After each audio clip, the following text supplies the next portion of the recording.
Vamos imaginar que nós três aqui amamos vaca, certo? Nós três temos uma vaca.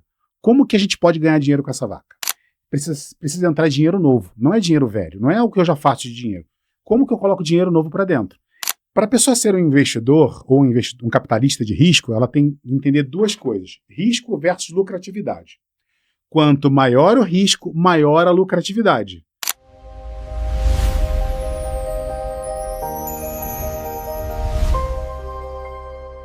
Como que se atua, o que se enxerga, né, desse mercado e dessa oportunidade onde influenciadores criam suas próprias marcas? Ok, vamos zerar o assunto da seguinte maneira. Em geral, as pessoas, eu sou especialista em 3 pilares, né? O especialista talvez seja muita pretensão, mas eu trabalho em 3 pilares, que é estratégia, estruturação e escala. Vamos começar pela estratégia. Vamos esquecer que essas pessoas são influenciadores, enfim, vamos pensar que são pessoas, são seres humanos, e seres humanos, em geral, quando eles me procuram numa mentoria ou para uma reunião, fala, quero abrir um negócio, não sei o que eu faço, eu não sei onde eu vou investir. A primeira pergunta que eu faço é, qual que é o seu estilo de vida? Qual que é o seu dia perfeito? O que você sonha fazer da sua vida? O que te dá prazer? Aí a pessoa me conta. Vou dar o meu exemplo para você, tá? Cara, me dá muito prazer cozinhar. Eu amo cozinhar. É uma das coisas que eu mais amo na vida. E eu sou bom nisso aí, cara. Eu sou bom em cozinhar, cara. Gosto mesmo. E cozinhando, só que assim, tipo, aí quando eu falo isso, pô, se você sabe cozinhar, você vai abrir um restaurante. Só que nem todas as respostas, elas são tão óbvias assim. Por quê? Porque a segunda coisa que eu mais gosto de fazer é viajar. Eu adoro estar em vários lugares, cara. Então, essa semana mesmo eu estava em Portugal, fui dar uma palestra, final de semana fui dar uma palestra em Porto, já voltei. Então, cara, eu amo essa coisa de estar em todos os lugares ao mesmo tempo, tipo Carmen Sandiego. Então, uma coisa não combina com a outra. Eu não posso ter um restaurante, porque me atrapalha no meu segundo grande sonho. E esse é o maior problema. Muitas pessoas, elas acabam... a gente chama isso de entre empreendedor por oportunidade e empreendedor por necessidade. Elas acabam olhando para uma coisa e acabam, de repente, elas estão... Quando o negócio delas dá muito certo, elas se sentem felizes, porque está fora da realidade dela. Então, a primeira coisa é, qual é o seu grande objetivo? Qual é o seu grande sonho? O que te faz feliz? E aí que entra o grande pulo do gato. Vou te fazer uma pergunta. Vamos imaginar que nós três aqui amamos vaca, certo? Nós três temos uma vaca. Como que a gente pode ganhar dinheiro com essa vaca? Tirando leite. É a resposta mais óbvia. Ou matando e vendendo a carne. Mas aí a gente mata o negócio. A gente mata o negócio. Entendeu? Então, assim, entra esse problema. Como mais a gente pode ganhar dinheiro com essa vaca? Carol, vamos lá. Pensa aí. Como que mais? Como mais pode ganhar dinheiro? Pode ser, você também, Dom, vai lá. Dá pra inseminar e vender bezerro. Excelente, olha só. Você já foi para um novo nível. Você já aumentou o nível de dificuldade. Você já pensou, se essa vaca for uma raça muito legal, eu consigo pegar o sêmen dela e juntar e vender, multiplicar para fazer bezerro. Então, essa que é a questão. Muitas vezes o influenciador, o criador de conteúdo, ele está dentro de uma área. Vamos pegar o próprio Pyongyi. Se as pessoas olham para o Pyongyi, quando ele pega um consultor nível 1, a primeira coisa que ele vai fazer, não, vamos montar um kit de mágica, vamos montar um kit de hipnose, porque o cara para na área do cara. Mas peraí, Pyongyi, me conta do seu estilo de vida, me conta como é que tá esse teu relacionamento novo, me conta o que você gosta. Ele, cara, eu descobri que, cara, eu não gosto de tomar cerveja, eu gosto de, mas também não quero tomar refrigerante, que eu tô tentando ter uma vida fitness e isso impacta em tudo. Cara, eu descobri a kombucha. E é um meio termo e eu adoro. Cara, tá aí. Quem podia imaginar que o Pyongyi ia montar uma marca de kombucha? Entendeu? Mas, ou seja, então, quando alguma coisa está atrelada diretamente à tua capacidade de desenvolvimento de negócio, cara, o mundo cresce. Então, esse é o maior problema do influenciador que trava o seu crescimento, porque ele parou, porque ele vira refém. E aí o grande problema do infoprodutor hoje é esse. Porque o infoprodutor, em geral, e aí a gente pode se aprofundar um pouco mais nisso, ele desenvolveu um estilo de vida, ele comunica um estilo de vida irreal, que nem ele mesmo tem, de ostentação, de bar, de uma série de coisas, e ele entra nesse ciclo, atrai pessoas lembra que maluco tem imã? Atrai pessoas que estão olhando para aquilo e ele se sente escravo daquilo. Então, se ele não manter aquela postura, aquela pose, ele acaba perdendo. É que acontece, ele entra em burnout, ele entra em colapso, porque ele não consegue sustentar aquilo por muito tempo. Eu não falo nem sustentar financeiramente, estou falando energeticamente, é um personagem. Que ele criou. E aí, ele para de raciocinar sobre... Se eu continuar perguntando para você sobre a vaca, Vai surgindo negócio. Vai sim, você que está em casa agora acompanhando a gente, escreve aí, que tipo de negócio você quer montar comigo usando uma vaca? Legal. Vai aparecer um monte de coisa aqui no comentário diferente. Então é esse o tipo de coisa que a gente pode fazer para ampliar a nossa visão de como a gente pode desenvolver novos modelos de negócio. Perfeito. Então, aí esse passo número 1, quando a gente está olhando ainda para a estratégia do negócio. Aí depois você caminharia, então, para a estruturação. Aí a gente vai variar, a estruturação vai variar de acordo com a primeira parte da estratégia. Ou seja, na estruturação é o seguinte, vamos pegar o Pyong de novo. Vamos montar a kombucha, legal.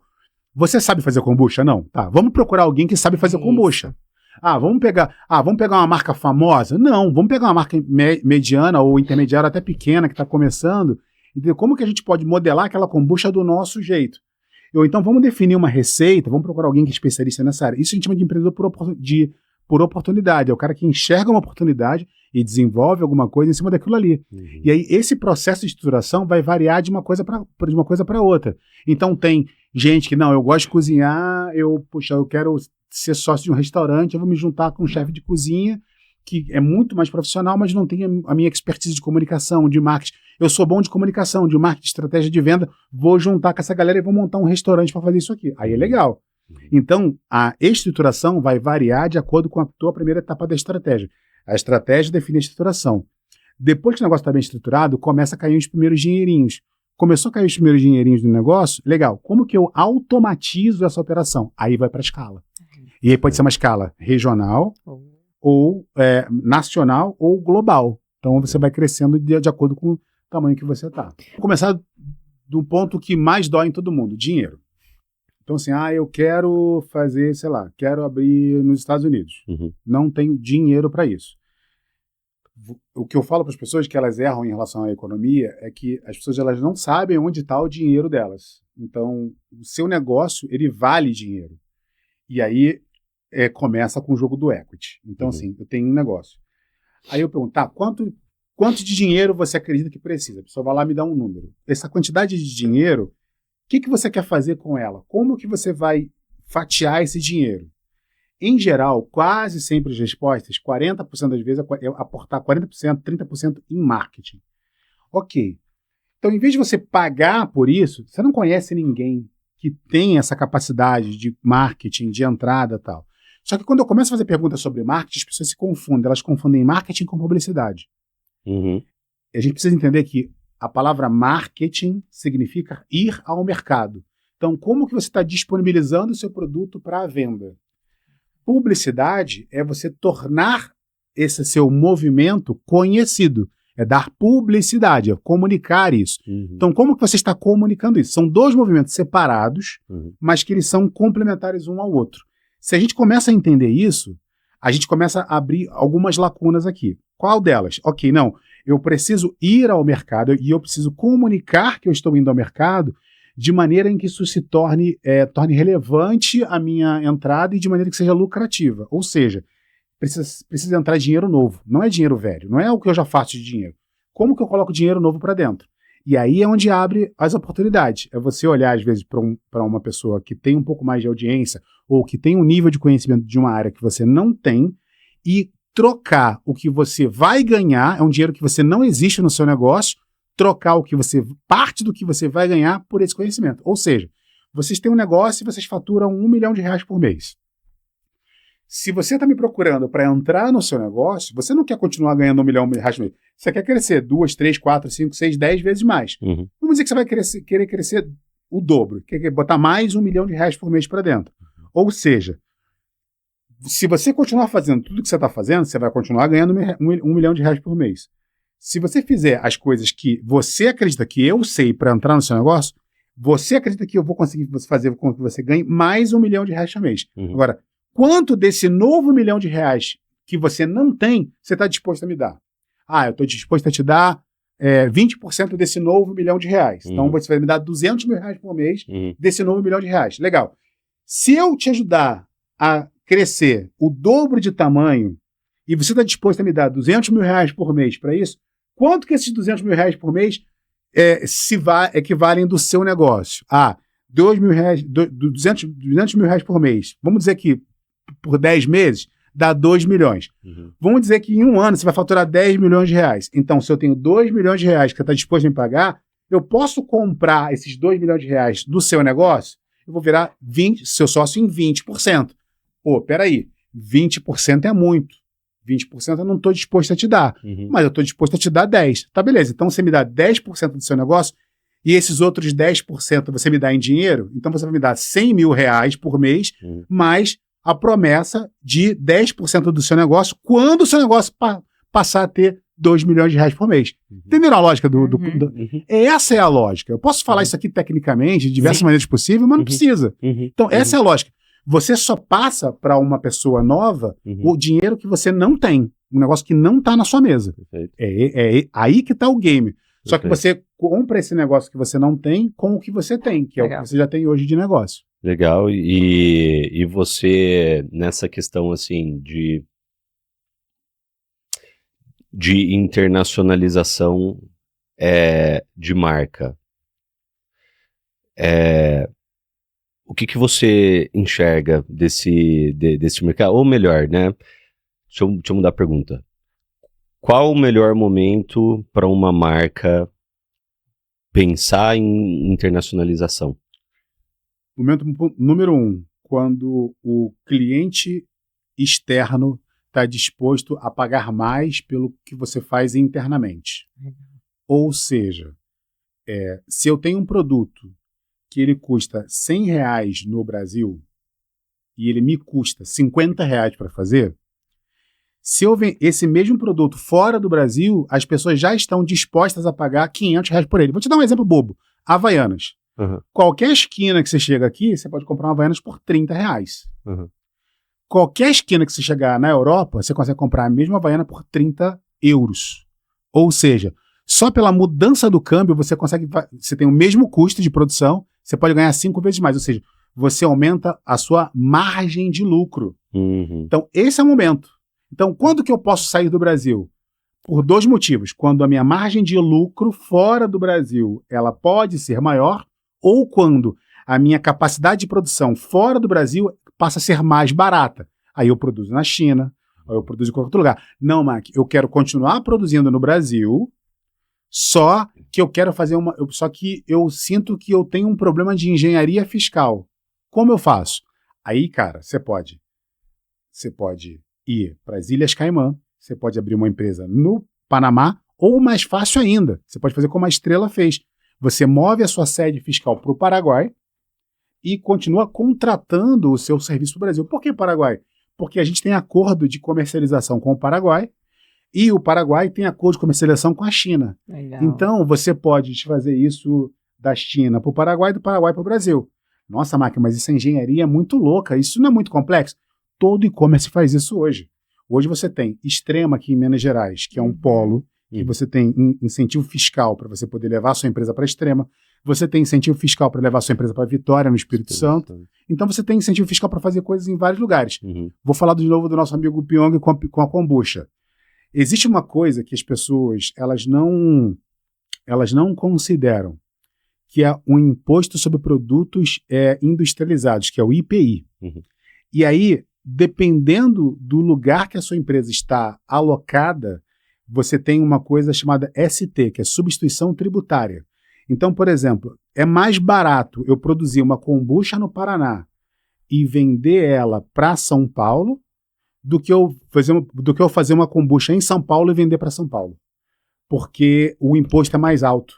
Então, se você tiver um bom contador, alguém que consiga entender de engenharia fiscal, de planejamento financeiro, você consegue baratear o seu custo de produção. E aí, a internacionalização não precisa ser para um outro país, pode ser para um outro estado. Legal. Você já viu diversos pitches e ajudou, né, a organizar e estruturar. Quais são os erros de um pitch e como, na sua visão, estrutura-se um pitch? Porque eu enxergo, se eu não sou conhecida pelo fundo, é uma relação mais distante. Eu vou ter que ser muito bom no que eu mostro da minha empresa e no meu pitch. Como que eu faço isso? Legal. No mundo da tecnologia, de startups, a gente tem uma expressão chamada glocal. É local com G na frente. Ou seja, a gente fala de pensar global e agir localmente. A estrutura padrão de um pitch tem que ser a mesma. Eu tenho que vender para o meu investidor a visão de futuro, aonde eu quero chegar, e eu tenho que mostrar para ele o que eu estou fazendo localmente, o que eu estou fazendo agora. Ou seja, e a volta naquela coisa que eu falei ali. Aonde eu vou, aonde eu tô. Exato. E, e como que eu estou fazendo o que eu estou fazendo. Só que, geralmente, as pessoas elas querem captar investimentos porque elas acham que elas merecem. Ah, porque eu mereço. Mas, na verdade, não. O investidor, você tem que entender que dinheiro de investidor, ele é combustível. É como se você estivesse no meio de um barco, no meio do oceano, você pode fazer um pedido. Você tem lá bússola ou combustível. Tem gente que só pede combustível, mas você não sabe para onde vai, você pode bater numa ilha, você pode chegar num continente ou você pode parar na Antártica. Você pode ficar rodando em círculos. Você não sabe para onde você está indo. Agora, se eu já sei para onde eu estou indo, dinheiro de investidor é combustível. Qual é o melhor dinheiro de investidor? Dinheiro de cliente. Porque o teu cliente, você entrega uma coisa para ele e te dá dinheiro na hora. E se ele gostar, ele não te abandona rápido. O investidor, ele vai te botar dinheiro no seu negócio, mas ele está olhando para o ROCE. Então, ele está olhando para quanto daquele dinheiro vai voltar. Então, ou seja, se você não mostra para olha, eu estou fazendo isso aqui, mas se você me der dinheiro, eu vou conseguir fazer aquilo lá. E eu estou fazendo aquilo lá, eu vou fazer aquilo lá, eu vou chegar em tal lugar, eu vou crescer 2, 3, 5, 10 vezes. Por que eu estou falando de 2, 3, 5, 10 vezes? Por quê? Existe um erro muito clássico hoje, e aí a gente pode atribuir esse erro aí do primo rico para baixo, que é o erro do todo mundo se torna investidor. Só que existe um volume de entrada de pessoas na Bolsa de Valores. Para a pessoa ser um investidor ou um capitalista de risco, ela tem que entender duas coisas. Risco versus lucratividade. Quanto maior o risco, maior a lucratividade. Por isso que quando você vai fazer investimento no seu banco, ele quer entender o seu perfil de investidor. Ou seja, se eu sou um investidor que eu sou avesso a risco, eu sou conservador, a sua lucratividade vai ser baixa. Se eu sou um investidor que eu não sou avesso a risco, eu sou um investidor arrojado, a sua lucratividade vai ser arrojada. Então, é esse mesmo tipo de coisa. Não existe investidor de seja moderado com uma lucratividade arrojada. Não existe. As duas coisas elas estão atreladas uma na outra. Pode ser que você está fazendo um investimento aqui conservador e alguma coisa aconteça e você tem um lucro arrojado? Pode, mas isso é fora da curva, fora da análise. Geralmente isso não acontece. Aí você tem lá o Warren Buffett, tem uma série de coisas que falam em cima disso aqui. Então, se você vai procurar dinheiro de um investidor para botar no seu negócio, por que o cara vai botar dinheiro no seu negócio e não botar dinheiro num fundo de um banco garantido pelo FGC se não for do Vorcaro? Porque você vai fazer isso porque é o seguinte, porque ali, por que o Vorcaro foi preso? Porque ele prometia lucratividade de 10% ao ano. Isso é ilógico dentro de uma estrutura, mesmo numa estrutura que é... 10% ao ano? 10%. Ou ao mês? 10% ao ano que ele prometia. Não, ao mês, chegava a 20% ao ano, perdão. 20% ao ano. Estruturar e garantido pelo FGC. Tá. Ou seja, ele fez uma estrutura que é fadada ao fracasso, garantindo que um terceiro ia pagar a conta, e como pagou a conta. Ou seja, isso é ilógico. Isso é ilógico dentro da estrutura. Mas por que então investidor? Por que o investidor vai botar dinheiro num negócio? Vamos considerar o seguinte, ó. Eu sou um cara duro, então como é que o Warren Buffett fala? 50% do seu patrimônio tem que estar em uma coisa que ele seja risco controlado e 50% tem que estar do seu dinheiro tem que estar dentro de um negócio que seja arrojado, ou seja, que você pode perder. Então, todo o dinheiro que você tem, ele nunca é 100% seu. Ele é 50% seu e 50% arrojado. O que o Warren Buffett fala? Se você botou dinheiro em 50% arrojado, quando o seu 50% arrojado ficar maior do que o seu 50% conservador, você tira o excesso e põe no seu conservador, para que os dois fiquem 50-50. Se você está botando os dois 50-50 e o seu 50% arrojado caiu, você tira do seu conservador, joga para cá e a sua média equilibra. É esse o jogo que faz você crescer a médio e longo prazo. É isso que faz você crescer. Então, ou seja, quando você tem... Eu falei que eu sou um cara duro. Então, sei lá, 50% do meu patrimônio vai dar, sei lá, 250 mil reais. 50 mil reais. Ou seja, eu vou botar esse meu dinheiro ali, então, mesmo que eu bote um negócio muito arrojado, eu não perco o meu dinheiro, porque o FGC garante.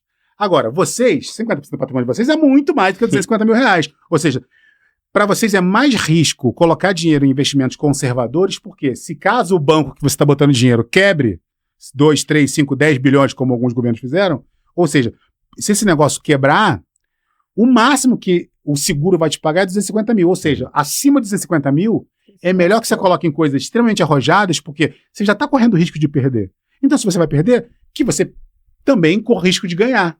E é por isso que existem os capitalistas de risco. E é por isso que existem pessoas que botam dinheiro em negócios que são assim. E por que o startup, na minha opinião, quando eu falo para o investidor, ele tem que ser 5% de todo o seu... Desses 50% aqui mais arrojado, tem que ser só 5% para startup. 20% tem que ser em negócios como esse, pequenas marcas que estão em ascensão, DNVBs. Então, por quê? São negócios que são reais. Porque mesmo que o seu negócio quebre, você tem maquinário, você tem infraestrutura física, você tem caminhão, você tem produto, você tem estoque. Então, o risco é grande, mas ainda assim é um risco controlado. Legal. Existem coisas que acontecem no Brasil com frequência. Copa do Mundo, eleição e crise. Isso você está sempre assim. E se você achar que a gente nunca está em crise, você está em crise, porque você não está percebendo as coisas. Então, crise é default para o nosso país, tá? Por N motivos. Então, dito isso, cara, qual é o melhor momento para você modelar? O que os investidores estão olhando?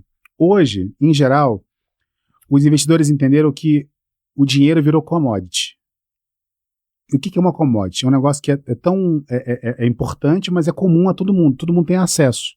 Então, e o crédito também virou commodity, então varia de uma outra coisa. Quando o dinheiro não é mais o diferencial, qual é o diferencial? E isso tem evoluído muito para um negócio chamado capital de marca, do inglês brand equity. Ou seja, qual é o capital da marca, o quanto que aquela marca ela é relevante dentro daquele ambiente. E isso começou a crescer muito em alguns determinados lugares, a ponto de que algumas pessoas, globalmente falando, até muito capitaneado por conta dos infoprodutores, ou seja, para você subir num palco para dar uma palestra, você tem que ter 3 critérios.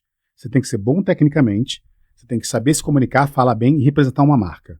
Então, o diretor da Coca-Cola, diretor da empresa tal. Então, começou assim. Só que começou a fazer. Algumas pessoas que criaram mentorias, produtos, começaram a crescer e elas queriam um palco. Elas passaram a fazer seus próprios eventos, ou se elas não faziam seus próprios eventos, elas começaram a querer estar no evento de outras pessoas. Só para estar no evento de outras pessoas, elas precisavam representar uma marca. E o que elas passaram a fazer? Transformar o seu próprio nome em uma marca. E aí, ao transformar o seu próprio nome em uma marca, elas invertem a lógica. E aí a gente tem N pessoas. Vou falar o mais proeminente hoje, popular, é o Flávio Augusto. Então, o Flávio Augusto, que era meu vizinho, outro dia eu falei isso pra ele, você morava em Orlando? Não, em Bangu. A gente era vizinho em Bangu. Então, assim, ele entendeu que quando ele investia muita grana para a empresa dele ficar famosa, ele deixava de investir grana para que ele pudesse ser famoso. Então, ele inverteu a lógica. E esse cresceu muito com ele. Depois a dona Luísa Helena, quando o Fred assumiu a gestão da empresa, passou a fazer isso para a Magazine Luiza. Lá fora acontece isso de maneira muito frequente. E a gente tem agora, a maior ascensão agora é a família Adib fazendo isso também, e agora fazendo uma coisa que a gente chama lá fora de employee branding, ou seja, fazendo a marca dos seus executivos. E os seus executivos nas empresas também passaram a fazer isso. Ou seja, porque no Brasil a gente tem um fenômeno muito interessante. Lá fora, a Oracle compra da Microsoft, que vende para a IBM. No Brasil, o Mac compra do Dom, que vende para a Carol. Não tem jeito, a gente é pessoa, seres humanos. E cada vez mais, com a ascensão da tecnologia, o humankind, ou seja, o humano, continua sendo o fator, que é o consumer-centric, o consumidor no centro do processo. Ou seja, a jornada de compra, antigamente ela acabava na compra, hoje não mais. A jornada de compra, ela acaba no cliente fazendo uma recompra, que é isso que te dá dinheiro. Ou seja, para os conquistadores baratos aí, o lance não é você ser um conquistador, conquistar várias mulheres, é sempre conquistar a mesma mulher todas as vezes, ou o mesmo homem, por aí vai. Ou várias mulheres todas as vezes. Mas aí pensando como negócio. Não, mas aí você está gastando energia. Os red pills que estão constantemente querendo conquistar novas mulheres sempre, eles estão sempre fazendo muito esforço, conquistando novos clientes. E aí ele não retém o cliente. Faz um baita de um esforço para converter um cliente, só que não entrega qualidade para aquele cliente. Aquele cliente sai de lá, que ele vira um detrator. Aquela cliente passa a falar mal de você. E fez uma propaganda, chegou lá e não era nada. Tipo, Entendi. o Red Pill chegou lá, era Mini Pill. Uhum. E aí não adianta nada. Uhum. Então, assim, não adianta, você gasta muita grana. Uhum. Agora, quando você consegue fidelizar o seu cliente e consegue fazer com que o seu cliente consiga voltar em você e que o seu cliente goste tanto que recomende você, aí é o poliamor, brincadeira. Aí você consegue ter, o seu cliente ele vira um defensor da sua marca. Uhum. Ele vira tão apaixonado por Fã, você, né? fã, que ele começa a te recomendar cada vez mais. Então o segredo está aí, Muito bom. no conquistar várias vezes o mesmo cliente. Muito bom. Posso? Estouramos o Hoje tempo. passamos, né? Não, mas Desculpa, tudo, diretor. imagina. Falei que era para ter vários dias. Mas assim que é bom, O quando que a gente que- vai embora, nem vê. A gente, de certa maneira, levanta essa bandeira do empreendedorismo, né? Apesar de a gente estar mais focado nesse universo de marca própria. Hoje a gente tem nossas próprias marcas, a gente faz mentoria, consultoria, treinamento. Uhum. Tem algumas agências também para prestar serviço, dar suporte nesse mercado. Agora, além da gente estar hoje focado, né, em ajudar outros donos de marcas a crescerem, principalmente no digital, somos grandes entusiastas do empreendedorismo, né, que, na minha opinião, é o que move o Brasil, né, é o que sustenta, é o que gera emprego, é o que faz o negócio acontecer. O que você tem de dica, né, e de orientação para aquela pessoa que está começando a empreender, né? Às vezes um recém, né, um empreendedor aí numa fase mais inicial, e também para um empreendedor que já tem um negócio rodando, né, já tem um certo faturamento, às vezes já é uma pequena ou média empresa, e quer escalar, né, de verdade, quer ir para o próximo patamar. Com a tua experiência, o que você pode deixar de dica? Você quer uma resposta técnica ou uma resposta inspiracional?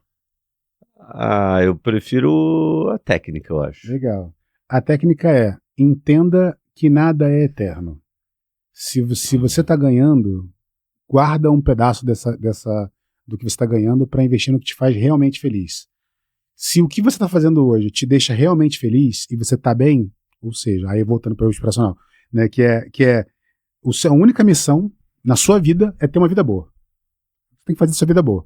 Se sua vida já é boa, entenda qual foi o método que você fez para que a sua vida fosse boa e ajude as outras pessoas que estão próximos do seu ambiente ali, seus executivos, seus empregados, seus sócios, a ter uma vida tão boa quanto a sua, porque eles não vão encher teu saco. Se todo mundo que está no seu meio está com uma vida muito boa, ensine a eles a ensinar outras pessoas a ter vida boa também.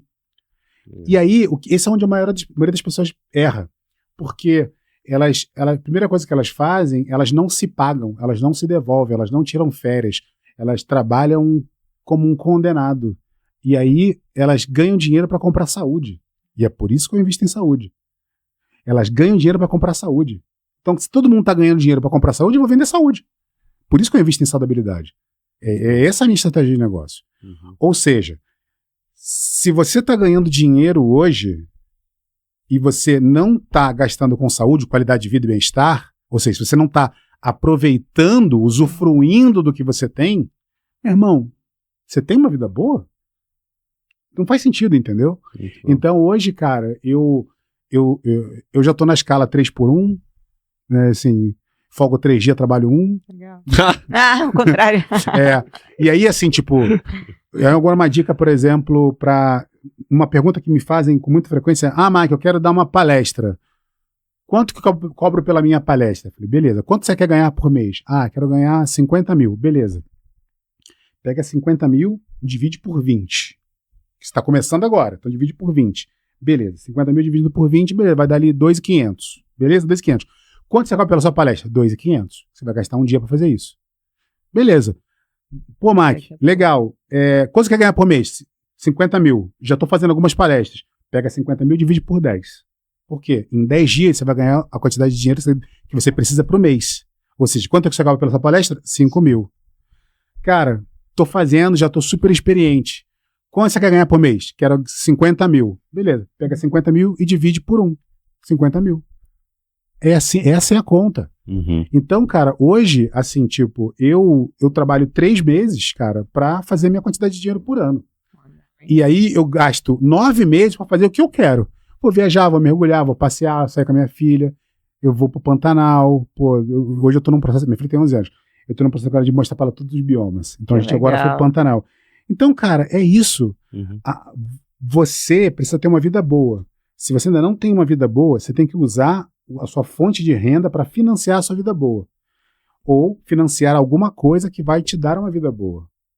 É essa a conta. Não tem matemática, fundo de investimento, cacete a 4, é bobagem isso. Tem que ter vida boa, velho. Você tá comendo o que você quer? Tá viajando pra onde você quer? Você tá, curtindo a sua vida do jeito que você quer? Você consegue ter tempo pra viver, cara, o que você tá afim de viver? Ou como diz Roberto Carlos, né? Tudo que eu gosto é imoral, é ilegal ou engorda. Cara, Roberto Carlos tem pra falar, cara. Então é isso. É esse o segredo.